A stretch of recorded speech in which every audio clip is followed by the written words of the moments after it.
Hello students, previous video में अपन ने एक टॉपिक पढ़ा था बायोलॉजी में। इसका नाम था स्ट्रक्चर ऑफ पोलन ग्रेन। इसमें अपन ने पोलन ग्रेन की एक स्ट्रक्चर पढ़ी थी। 2 मिनट का एक बार रिवीजन कर लेते हैं उसका। एक मैच्योर पोलन ग्रेन की स्ट्रक्चर में अपन ने 2 वॉल की स्टडी की थी, एक तो एक्सटर्नल वॉल और एक इनर वॉल। एक्सटर्नल वॉल जो थी उसका नाम था एक्साइन, इनर वॉल थी उसका नाम था एंटाइन। इसके बाद में अंदर एक सिंगल न्यूक्लियस था, सर्कुलर स्ट्रक्चर थी पोलन ग्रेन, यूनिन्यूक्लिएटेड और हैप्लॉइड स्ट्रक्चर थी। यहाँ पर मैंने 3 इंपॉर्टेंट क्वेश्चन के बारे में आपको बताया था। एक तो एक्सटर्नल वॉल जो एक्साइन होती है वो किसकी बनी होती है, जिसके कारण से पोलन ग्रेन जो होते हैं वो बहुत ज़्यादा रेजिस्टेंट होते हैं, जिसके कारण से पोलन ग्रेन रेजिस्टेंट होते हैं और पोलन ग्रेन्स का बायोलॉजिकल या फिजिकल डिग्रेडेशन नहीं हो पाता है। इसका आंसर था बच्चों प्रेजेंस ऑफ स्पोरोपोलिनिन, यानी एक्साइन वाली जो लेयर होती है, वॉल जो होती है वो स्पोरोपोलिनिन की बनी होती है। और स्पोरोपोलिनिन एक ऐसा केमिकल सब्सटेंस होता है जिसका बायोलॉजिकल और फिजिकल डिग्रेडेशन कोई एंजाइम नहीं कर पाता, जिसके कारण से पोलन ग्रेन जो होते हैं वो रेजिस्टेंट होते हैं। अब यहाँ पर 2-3 क्वेश्चन इस एक्साइन और स्पोरोपोलिनिन से रिलेटेड और बताए थे मैंने आपको कि इस स्पोरोपोलिनिन का सीक्रेशन कौन करता है। तो आंसर आएगा बच्चों टेपिटम की सेल्स। टेपिटम की सेल्स में भी कौन सी स्ट्रक्चर, टेपिटम की सेल्स में प्रोयूबिस बॉडीज थी जो यूबिस बॉडीज में कन्वर्ट हुई और यूबिस बॉडीज ने स्पोरोपोलिन का सीक्रेशन किया और उस स्पोरोपोलिन ने एक्साइन का फॉर्मेशन कर दिया है। तो ये एक बहुत ही इंपॉर्टेंट क्वेश्चन मैंने आपको बताया था। इनर वॉल जो इंटाइन होती है पोलन ग्रेन की वो पेक्टिन और सेलुलोज की बनी होती है। दूसरा क्वेश्चन मैंने आपको बताया था इसमें से पोलन किट का। इंसेक्ट पोलिनेटेड पोलन ग्रेन जो होते हैं उनके चारों तरफ एक्साइन के बाहर एक ऑयली लेयर, स्टिकी लेयर चिपचिपी होती है और ऑयली लेयर जो होती है वो प्रेजेंट होती है। ये ऑयली लेयर जो होती है वो इन पोलन ग्रेन्स को एक स्पेसिफिक स्मेल, एक स्पेसिफिक कलर प्रोवाइड करती है और स्टिकनेस प्रोवाइड करती है, जिसके कारण से क्या बेनिफिट हो जाएगा इन पोलन ग्रेन्स के अंदर। देखो जैसे नाम से पता चल रहा है आपको, इंसेक्ट पोलिनेटेड पोलन ग्रेन, यानी ऐसे पोलन ग्रेन जिनका पोलिनेशन इंसेक्ट के थ्रू होता है, उन पोलन ग्रेन्स के अंदर ये ऑयली लेयर प्रेजेंट होती है। तो इसे पोलन किट कहते हैं। जो ऑयली लेयर होती है उसे पोलन किट कहते हैं। और इस पोलन किट का फॉर्मेशन करने के लिए सभी नेसेसरी कंपोनेंट का सीक्रेशन भी कौन करती है, टेपिटम की लेयर करती है। ये भी अच्छा क्वेश्चन है, पोलन किट का फॉर्मेशन कौन करता है, टेपिटम लेयर करती है। अब इस पोलन किट के क्या फंक्शन हो गए थे, 3 फंक्शन बताए थे मैंने आपको पोलन किट के। नंबर 1 तो पता चल ही रहा है आपको कि पोलन ग्रेन्स को इंसेक्ट की बॉडी से स्टिक होने में यानी चिपकने में हेल्प करते हैं। नंबर 2, ये पोलन किट जो होती है इसमें स्पेसिफिक स्मेल और स्पेसिफिक कलर होता है, जिसके कारण से इंसेक्ट जो होते हैं अट्रैक्ट होते हैं। और नंबर 3, पोलन किट जो होती है वो पोलन ग्रेन को अल्ट्रावायलेट रेज से भी प्रोटेक्ट करती है। ये एक अच्छा क्वेश्चन बताया था मैंने। और तीसरा क्वेश्चन बताया था मैंने आपको पोलन एलर्जी और फीवर। कुछ प्लांट्स के पोलन ग्रेन ऐसे होते हैं जो ह्यूमन बींग्स के अंदर एलर्जी प्रोड्यूस करते हैं। ऐसी एलर्जी को पोलन एलर्जी कहते हैं। अब ये एलर्जी कैसे प्रोड्यूस होती है इसका भी मैंने आपको बताया था कि टेपिटम की सेल्स के थ्रू एक प्रोटीन को सीक्रेशन किया जाता है। ये प्रोटीन जो होती है वो एक्साइन की कैविटी जो होती है उसमें स्टोर हो जाती है। और जैसे ही पोलन ग्रेन बाहर फ्री होते हैं यानी पोलिनेटेड होते हैं तो एनवायरनमेंट के कांटेक्ट में आते हैं, यानी मॉइस्ट के कांटेक्ट में आते ही ये प्रोटीन जो होती है ये बाहर एनवायरनमेंट में डिफ्यूज हो जाती है। और ये प्रोटीन ही जब ह्यूमन बींग के रेस्पिरेशन के थ्रू अंदर चली जाती है तो उनमें एलर्जी प्रोड्यूस करती है और कभी कभी फीवर भी हो जाता है, जिसे पोलन एलर्जी कहते हैं अपन। तो ये 3 क्वेश्चन प्रीवियस वीडियो में मैंने आपको बताए थे। आज अपन जो टॉपिक स्टार्ट करने जा रहे हैं उस टॉपिक का नाम है डेवलपमेंट ऑफ मेल गेमिटोफाइट, जिसके बारे में अपन पहले डिस्कशन कर चुके हैं थोड़ा बहुत। आज अपन उसको डिटेल से स्टडी करेंगे। तो टॉपिक का नेम क्या है अपना, development of male gametophyte. Development of male gametophyte, इस टॉपिक को आज अपन पढ़ेंगे। तो देखो बच्चों, मेल गेमिटोफाइट क्या होता है यानी गेमिटोफाइट क्या होता है, ये मैं आपको हर वीडियो में बताता जा रहा हूँ। बात करते हैं मेल गेमिटोफाइट की। तो मेल गेमिटोफाइट क्या होता है, germinated pollen grain is called male gametophyte. Pollen grain जब जर्मिनेट हो जाते हैं तब उन्हीं को ही अपन मेल गेमिटोफाइट कहते हैं। तो जर्मिनेशन कैसे होता है, जर्मिनेशन के ड्यूरेशन में इनमें क्या क्या स्ट्रक्चरली चेंजेस होते हैं, इन बातों की स्टडी अपन इस वीडियो में करेंगे। तो पोलन ग्रेन्स का जर्मिनेशन कैसे होता है, यानी मेल गेमेटोफाइट को बनाने वाली फर्स्ट सेल जो होती है उनको पोलन ग्रेन या माइक्रोस्पोरी कहते हैं अपन। तो पोलन ग्रेन का जर्मिनेशन पढ़ने के लिए अपन को वापस वहीं से स्टार्ट करना पड़ेगा। कहाँ से? पोलन ग्रेन की स्ट्रक्चर से। तो पोलन ग्रेन की स्ट्रक्चर मैंने आपको प्रीवियस वीडियो में बताई थी, वही स्ट्रक्चर यहाँ पर बनानी है अपन को। एक पोलन ग्रेन जो होता है वो डबल वॉल्ड स्ट्रक्चर होता है, जिसमें इनर वॉल जो होती है इंटाइन और आउटर वॉल जो होती है उसको एक्साइन कहते हैं। इस एक्साइन की वॉल में 3 जगह ऐसी होती है जहां पर स्पोरोपोलिन नहीं पाया जाता है, यानी अपन ये कह सकते हैं कि एक्साइन नहीं है, क्योंकि पूरी एक्साइन ही स्पोरोपोलिन की बनी होती है।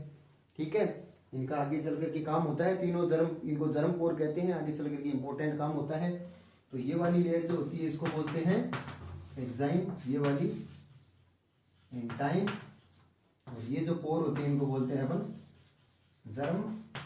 और अंदर हैप्लॉइड न्यूक्लियस होता है इसका, चारों तरफ साइटोप्लाज्म होता है, बाकी सभी सेलुलर स्ट्रक्चर सब प्रेजेंट होती है इसके अंदर। एक सेल में जो जो कंपोनेंट होते हैं सब है, साइटोप्लाज्म है, सेल ऑर्गेनेल्स है, हैप्लॉइड न्यूक्लियस है, ये सब चीजें होगी। यानी एक हैप्लॉइड सेल ही तो है पोलन ग्रेन, तो सेलुलर ऑर्गेनेल्स सभी इसके अंदर प्रेजेंट होंगे।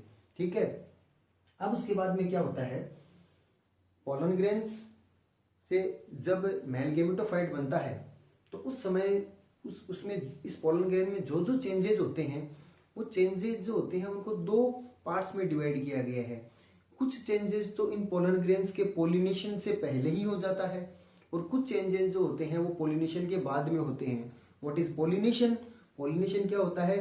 पोलन ग्रेन्स का एंथर से बाहर फ्री होना और फ्री होकर के फीमेल रिप्रोडक्टिव पार्ट यानी स्टिग्मा के ऊपर जाकर के ट्रांसफर हो जाना, यानी वहां पर जाकर के गिर जाना, इसको पोलिनेशन कहते हैं। यानी एंथर से निकलने से पहले एंथर के अंदर ही पोलन ग्रेन में कुछ स्ट्रक्चरल चेंजेस होते हैं और कुछ चेंजिंग बाद में होते हैं स्टिग्मा पर जाने के बाद में। इस टाइप से मेल गेमेटोफाइट बनता है।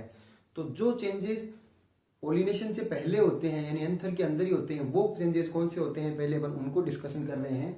तो इसमें क्या होता है, सबसे पहले ये पोलन ग्रेन जो होता है उसका एक हैप्लॉइड न्यूक्लियस, एक सिंगल न्यूक्लियस है। इस न्यूक्लियस के अंदर माइटोटिक डिवीजन होता है, एक माइटोटिक डिवीजन यानी माइटोसिस होता है। और बच्चों आपको पता है कि जब भी किसी स्ट्रक्चर में माइटोसिस होता है, चाहे वो सेल में हो, चाहे वो सेल के किसी ऑर्गेनेल्स में हो, चाहे न्यूक्लियस में हो, तो इसका मतलब ये हो जाता है कि वो जो एक है उससे दूसरा एक कॉपी और बन गई है, सेम वैसा का वैसा एक और बन गया है। तो जब इसके अंदर इसके पोलन ग्रेन्स के न्यूक्लियस में माइटोसिस होता है तो एक ही सेल के अंदर यानी इसी साइटोप्लाज्म में 2 हैप्लॉइड न्यूक्लियस बन जाते हैं। तो अगले डायग्राम के अंदर अपन बनाते हैं। तो इसके पोलन ग्रेन में माइटोसिस होने से इसके अंदर 2 न्यूक्लियस बन गए हैं। एक न्यूक्लियस जो होता है वो बड़ा होता है, एक न्यूक्लियस जो होता है वो छोटा होता है। जो लार्ज साइज का न्यूक्लियस बनता है उसको वेजिटेटिव न्यूक्लियस कहते हैं, और जो स्मॉल साइज का न्यूक्लियस जो बनता है उसे अपन क्या कहते हैं, जनरेटिव न्यूक्लियस कहते हैं। मगर न्यूक्लियस नहीं कह करके आगे चल करके इनको सेल कहा जाता है। और न्यूक्लियस से सेल कब बन जाती है, आफ्टर वॉल फॉर्मेशन, यानी इन दोनों न्यूक्लियस के बीच में वॉल का फॉर्मेशन हो जाएगा। यानी यहाँ पर एक वॉल बन जाएगी, ये वॉल बन गई है। वॉल बिल्कुल सेंटर में नहीं बनी है, थोड़ी सी नीचे बनी है, जिससे क्या हो जाएगा, स्मॉल न्यूक्लियस जो है उसके साइड में स्मॉल साइटोप्लाज्म में एक्यूमुलेट हो जाएगा, और लार्ज न्यूक्लियस है उसके पास लार्ज साइटोप्लाज्म आ जाएगा चारों तरफ। यानी चारों तरफ क्या है, वही साइटोप्लाज्म और सभी सेल ऑर्गेनेल्स हैं, और यहाँ पर कम साइटोप्लाज्म है, कम सेल ऑर्गेनेल्स है। तो अब अपने पास क्लियरली इस एक पोलन ग्रेन के अंदर 2 न्यूक्लियस और 2 सेल बन गई है। अपन ये कह सकते हैं कि 2 सेल है, दोनों में एक एक न्यूक्लियस है। ये न्यूक्लियस दोनों साइज में छोटे बड़े हो सकते हैं, बट दोनों में अमाउंट ऑफ डीएनए जो है वो सिमिलर है, दोनों में डीएनए की अमाउंट सेम है। ठीक है, तो ये जो लार्ज सेल है, इस लार्ज सेल को तो कहेंगे क्या, वेजिटेटिव सेल। क्या कहेंगे, वेजिटेटिव सेल। जो स्मॉल सेल है उसको बोलेंगे जनरेटिव सेल।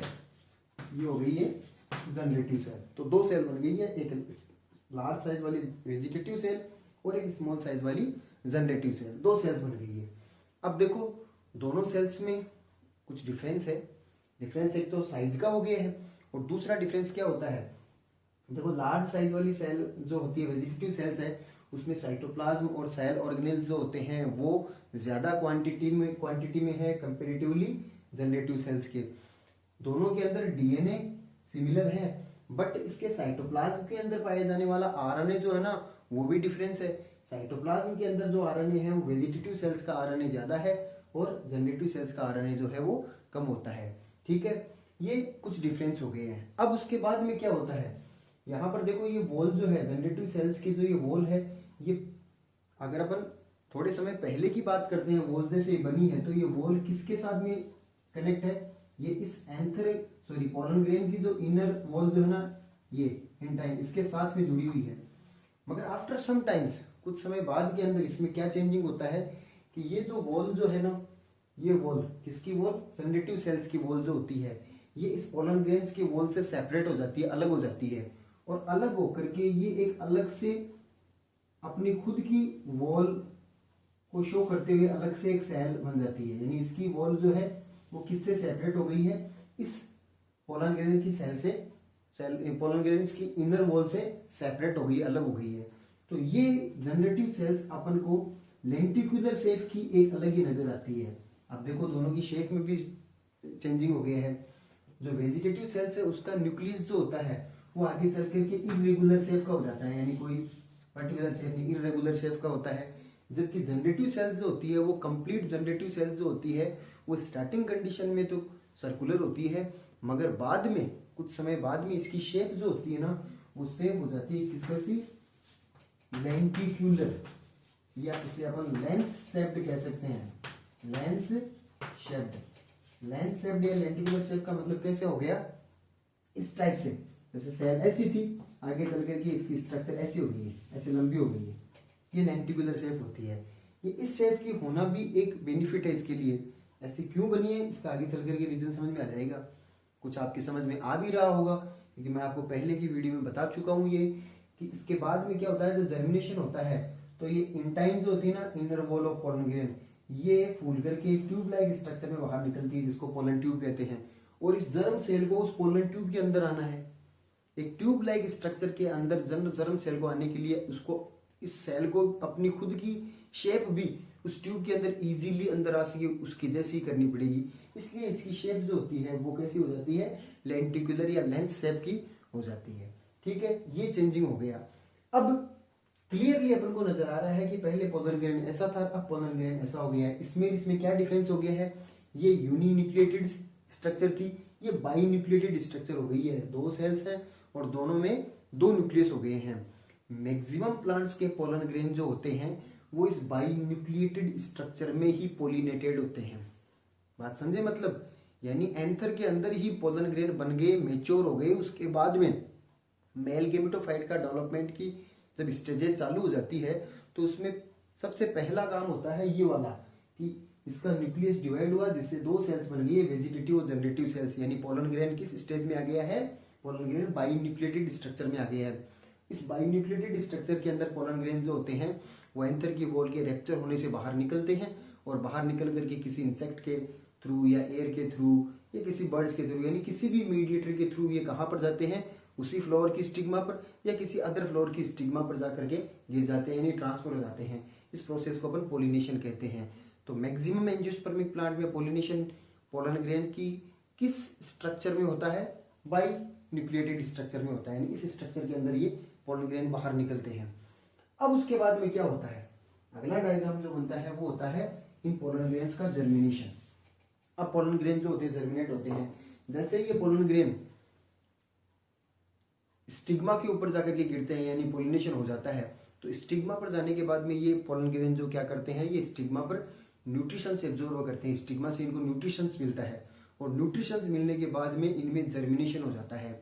अब जर्मिनेशन में क्या होता है, देखो जर्मिनेशन में होता क्या है कि ये तीन जो जर्म पोर बनाए हैं अपन ने, इनमें से किसी भी एक जर्म पोर से होते हुए इंटाइन जो होती है वो स्वेल होकर के यानी फूल करके एक ट्यूब लाइक स्ट्रक्चर के अंदर बाहर निकल जाती है जिसको पोलन ट्यूब कहते हैं अपन।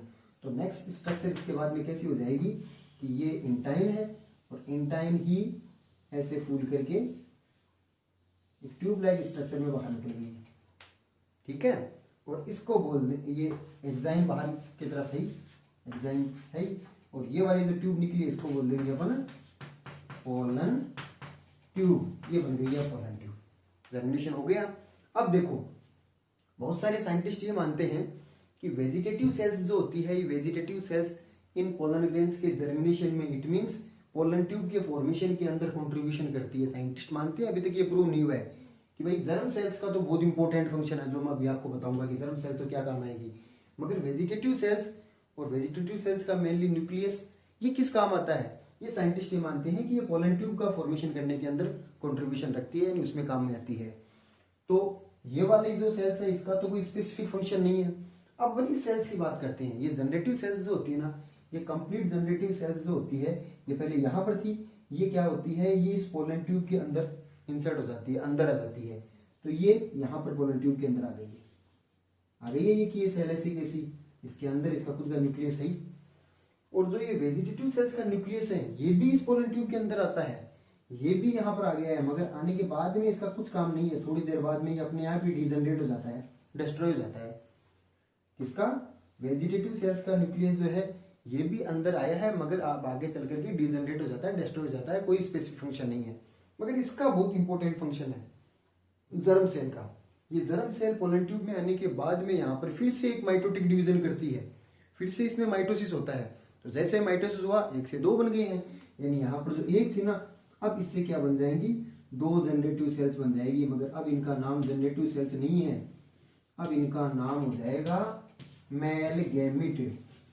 मेल गैमिट यानी जर्मिनेटेड पोलन ग्रेन की पोलन ट्यूब में कितने गैमिट हैं, कितने मेल गैमिट है, 2 मेल गैमिट बन गए हैं। जो किससे बने हैं, इंपॉर्टेंट क्वेश्चन है कि मेल गैमिट का फॉर्मेशन कौन सी सेल से हुआ है, पोलन ग्रेन की कौन सी सेल से हुआ है, तो आंसर क्या होगा, जनरेटिव सेल से हुआ है। जनरेटिव सेल से 2 मेल गैमिट बन गए हैं पोलन ट्यूब के अंदर।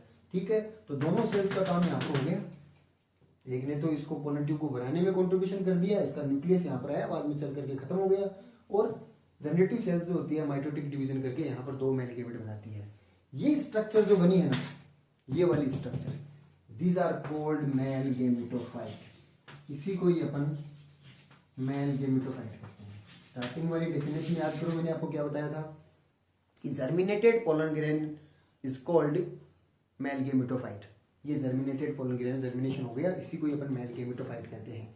या फिर ये कह सकते हैं कि मेल गैमेट को बनाने वाली प्राइमरी सेल्स जो होती है वो माइक्रोस्पोर और पोलन ग्रेन है, इसको भी माइक्रोस्पोर बोलेंगे, यही पोलन ग्रेन है, यही तो आगे चल करके मेल गैमेटोफाइट बना रहा है। तो प्राइमरी फर्स्ट सेल कौन सी हो गई है, यही सेल हो गई है। तो ये मेल गैमेट का डेवलपमेंट हो गया है। बात समझ में आई। अब देखो ये जर्मिनेशन कहाँ हुआ, मैंने आपको बताया ये इस कंडीशन के अंदर पोलन ग्रेन पॉलिनेटेड होकर के बाहर निकल करके अंतर से कहाँ पर जाएंगे, कार्पल पे जाएंगे, female reproductive portion. First video में बताया था मैंने आपको, कार्पल जो होता है उस कार्पल में 3 पोर्शन होते हैं। सबसे ऊपर जो होता है स्टिग्मा, फिर स्टाइल और फिर सबसे नीचे ओवेरी। ओवेरी के अंदर क्या होता है, ओव्यूल। तो ये इस कंडीशन में पोलन ग्रेन आते हैं यहाँ पर आ गए ये एग्जाइन इंटाइन। अब यहाँ पर ये न्यूट्रिशंस को एब्जॉर्ब करेंगे, यानी स्टिग्मा न्यूट्रिशन प्रोवाइड करेगी, तब इसकी इंटाइन जो होती है वो ऐसे फूल करके पोलन ट्यूब बनाएगी। ये पोलन ट्यूब की ग्रोथ किसमें से होकर चल रही है, स्टाइल में से होकर। ये स्टिग्मा है, ये स्टाइल है। तो स्टाइल में ग्रोथ होती है, किस डायरेक्शन में ग्रोथ होती है, ओवेरी की तरफ, यानी नीचे की तरफ, ओवेरी की तरफ ग्रोथ होती है। ओवेरी में ये पोलन ट्यूब जाने के बाद में किसमें एंट्री करेगी, ओव्यूल में एंट्री करेगी। ये इससे ओव्यूल के अंदर जानी है, ये एंड में ये जाएगी ओव्यूल में। और इस पोलन ट्यूब के अंदर ही क्या है, अपने दोनों मेल गैमेट है, दोनों मेल गैमेट पोलन ट्यूब में ही है। तो जैसे जैसे ये पोलन ट्यूब की ग्रोथ होती जाती है वैसे वैसे ये मेल गैमेट भी इसमें आगे की तरफ खिसकते जाते हैं। और ये दोनों मेल गैमेट आगे चल करके ओव्यूल में जाकर के फर्टिलाइजेशन करेंगे, यानी दोनों मेल गैमेट एक साथ फर्टिलाइजेशन करेंगे। इसीलिए एंजियोस्पर्मिक प्लांट में डबल फर्टिलाइजेशन होता है। 2 मेल गैमेट है, दोनों अलग अलग सेल से फर्टिलाइजेशन करेंगे। तो एंजियोस्पर्मिक प्लांट जो होता है उसके अंदर डबल फर्टिलाइजेशन इस टाइप से होता है, जो अपन नेक्स्ट वीडियो के अंदर पढ़ेंगे अपन। तो ये एक्स्ट्रा चीज अलग से जो आगे फिर से आनी है, ये मैंने आपको इसका जर्मिनेशन समझाने के लिए बताइए कि जर्मिनेशन फीमेल रिप्रोडक्टिव पार्ट के ऊपर होता है, यहाँ पर होता है ये जर्मिनेशन। तो बात समझ में आ गई होगी मेरी आपको। इस टाइप से इस चैप्टर के अंदर अपन ने मेल गैमेटोफाइट जो है ना उससे रिलेटेड कंप्लीट टॉपिक्स स्टडी करने हैं अपन ने, मेल से रिलेटेड। देखो चैप्टर का नाम क्या था, structure and development of male and female gametophyte. तो पहले अपन ने मेल को स्टार्ट किया था, मेल में अपन ने क्या क्या पढ़ा था, अपन ने एंथर की स्ट्रक्चर पढ़ी थी, ठीक है। एंथर के अंदर फिर उसके बाद में माइक्रोस्पोरोजेनेसिस, फिर उसके बाद में पोलन ग्रेन की स्टडी, और आज ये पढ़ लिया डेवलपमेंट ऑफ मेल गेमेटोफाइट। तो मेल वाला काम पूरा होता है। अब नेक्स्ट वीडियो अपन फीमेल गेमेटोफाइट को पढ़ेंगे। पहले फीमेल गेमेटोफाइट की स्ट्रक्चर, और स्ट्रक्चर के बाद में उसका डेवलपमेंट। तो अगले वीडियो में अपन फीमेल गेमेटोफाइट को पढ़ेंगे। आज वाले टॉपिक में अपना मेल गेमेटोफाइट का डेवलपमेंट कंप्लीट होता है। अगले वीडियो में फिर मिलते हैं। Thank you.